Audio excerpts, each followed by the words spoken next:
Nayamatma pravachanena. So, ayam, this, pravachanena labhya. You cannot get it by discourse. See that Vedic injunction, Upanishadic, not my talking.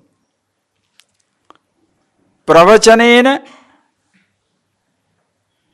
by all these, aneka vedasvikaranena na labhya. Shankara comments. Aneka vedasvikaranena.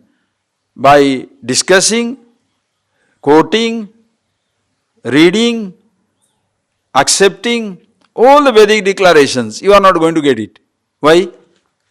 What is most important is start with yourself, which is not a word. That is a one word. Aham, Atma, Om. Any word you take it.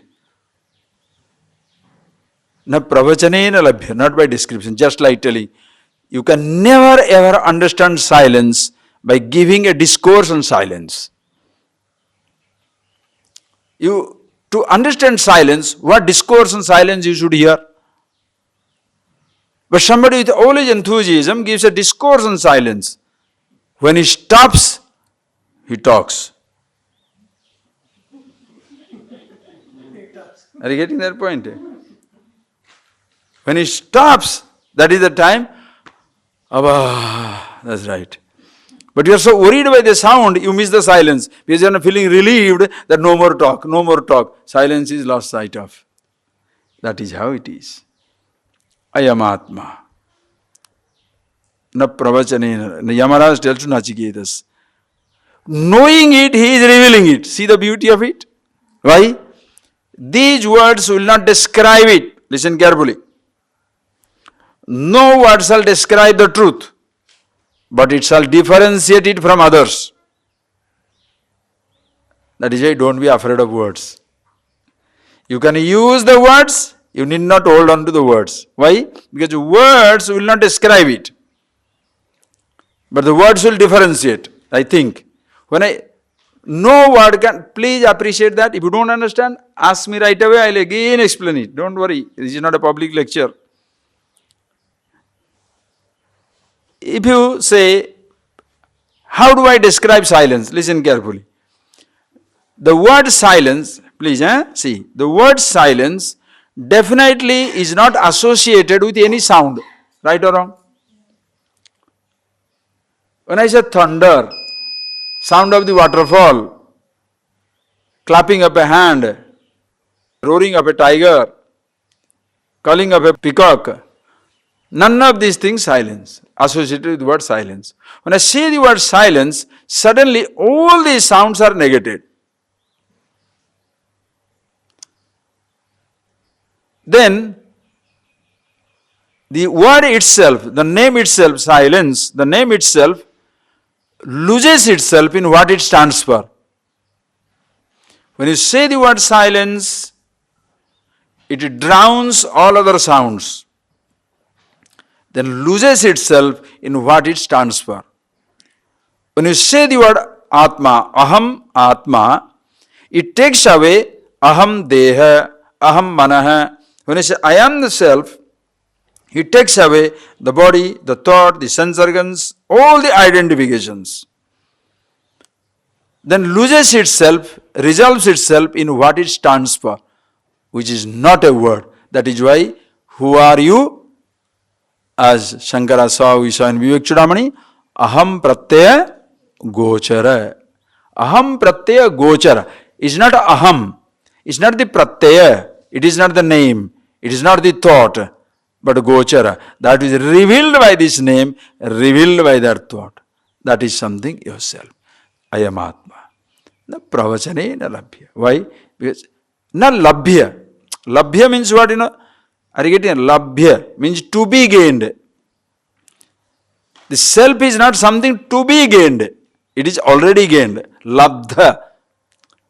Not sadhya. It is siddha. You understand that point? Is something you must see it very clearly. This is the ultimate in the revelation. Take that word. 3 words you take. Sadhya, sadhana, sadhaka. 3 words. Because sadhaka, sadhana, everybody talks about, no. And the more you talk about sadhana, the more you frighten the hell out of everybody. Because that is the best way of keeping people under control. What is sadhana? Doing sadhana. Are you doing your sadhana? As though himself is doing it. Himself will be snoring up to morning 7 o'clock. But the disciples must get up at 4 o'clock. You understand? It's a tragic story. Because everybody swears by the sadhana, right? And more, then you show off also. Oh, I am sitting around the fire, I am underground, I am digging a hole and staying there for 10 days. Then every earthworm will be enlightened, isn't it? Because earthworms are permanently underground. They will be all enlightened. No, I have got jala samadhi. The fish will be enlightened. Every fish is enlightened master. Why they are jala samadhi perpetually under the water, right? Somewhere, people go nuts. Understand that, please. 3 words. Sadhya. Sadhya means sadhana yogya, what you call as like sadhya, to be reached, to be accomplished. We are in Tiruvannamalai, we are in ashram. Okay, we are in ashram. Madras is sadhya, to be reached.